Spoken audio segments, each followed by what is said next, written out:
ডেভেলপমেন্টের জন্য রাখছে তা অত্যন্ত প্রশংসনীয়।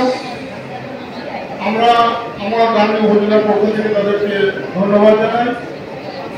আমি বলতে চাই এই প্রশিক্ষণটা যদি আমরা প্রশিক্ষণ এবং তাদের কর্মসংস্থান করতে পারি এবং সেটা তো টিকসই প্রতিষ্ঠানে যেমন স্কুল শিক্ষক তারা এই যুব সমাজকে প্রশিক্ষণের জন্য আহ্বান জানাবে।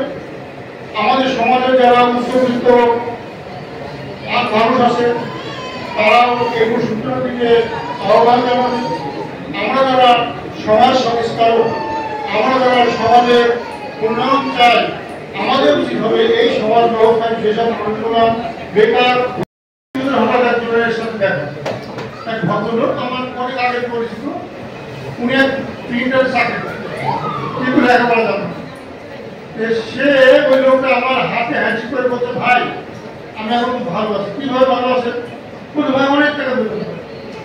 আমি বলছি যে আপনি আমি তো মানে ভাব করে বসে গেছি, লেখাপড়া জানেন না, 3.5 লক্ষ টাকা বেতন পাচ্ছেন, কি করে বলছে প্রিন্টার, সেই প্রিন্টারে চাকরি করছে, কিভাবে আপনি বেতন হয়? বলছেন, ভাই আমি এক্সপিরিয়েন্স আমি যদি ওই প্রতিষ্ঠানে না থাকি প্রতিষ্ঠান 10 লাখ হয়ে যাবে। তাহলে কি হয়েছে?